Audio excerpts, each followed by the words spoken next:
What's up, everybody? Back for another beer haul, and it's been a while since I've done a beer haul on my channel. I think the last one I did was late last summer, and that's because I've been doing a lot of beer mail trades. I've been picking stuff up locally, but recently, in fact this past weekend, a good friend of mine, Sean, actually went down to the Pittsburgh, Pennsylvania area and hit up 3 different Pittsburgh breweries and brought back 9 different beers from those breweries. So first things first, thank you very much, Sean, for all of these beers. Hopefully you enjoy the beers that I hooked you up with as well.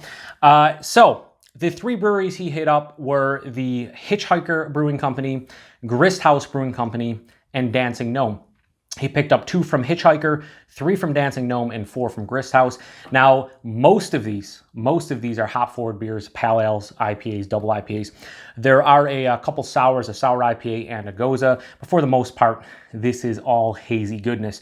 So I'm super excited because I have never had a beer from any of these breweries. I've heard great things about Dancing Gnome over the past couple of years. They've been getting a lot of hype. People have been touting them as, you know, one of the better New England style IPA producers, and I'm really pumped to give 3 of these a go at some point here in the future.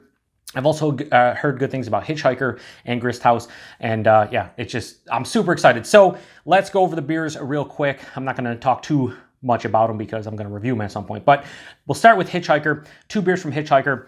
First up is their Subtropic Grapefruit IPA. So this is a grapefruit IPA, 6.4% alcohol by volume. And yeah, I like me some grapefruit IPAs, honestly. They can be hit or miss, but I do enjoy trying them. The next one is their Bane of Existence, which is an IPA, 6.6% alcohol by volume. Now, I will say all of these beers are pretty damn fresh. The vast majority of them are like under a week old. There's only a couple that are like 3.5 weeks old. I will drink them first. But yeah, those were the 2 from Hitchhiker. Now, Grist House, the first one from them is their Chameleon IPA.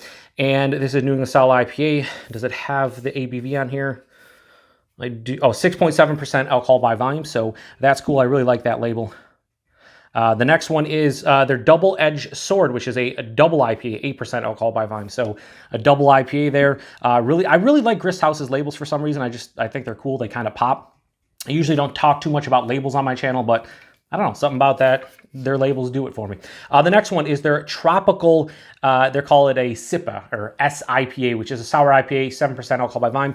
Now this one is a sour IPA that is brewed with lactose, vanilla beans, pineapple, coconut, and guava.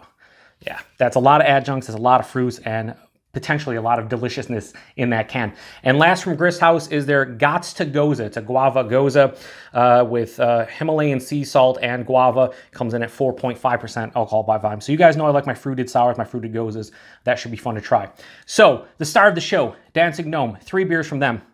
The first one here is their Orbital Convoy. It is, they call it an American Ale. It's probably a double IPA, 8% alcohol by volume. Not a lot of information about this one, but yeah. Can't wait to get into that one. Can't wait to get into all these, but the Dancing Gnome, star of the show for me. Their next one is their Infinite Highway.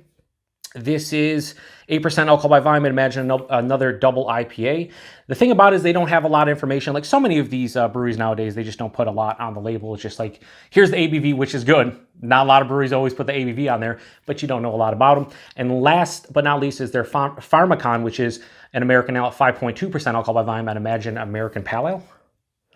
Yeah, they don't say too much about it like the rest. But yeah, anyway, these, like I said, most of them super, super fresh. A couple of them like 3.5 weeks old. I'm going to get to those first. But you should see reviews of all these beers pretty much over the next 4 to 6 weeks. I have so much beer, so much hop forward beer I got to get through. So I'm going to try and space these out, maybe 1 or 2 per week from these beers. But thank you once again, Sean. Truly do appreciate the hookup here. Awesome to try some Pittsburgh goodness, or as I put in the title of today's video, Pittsburgh Mayhem.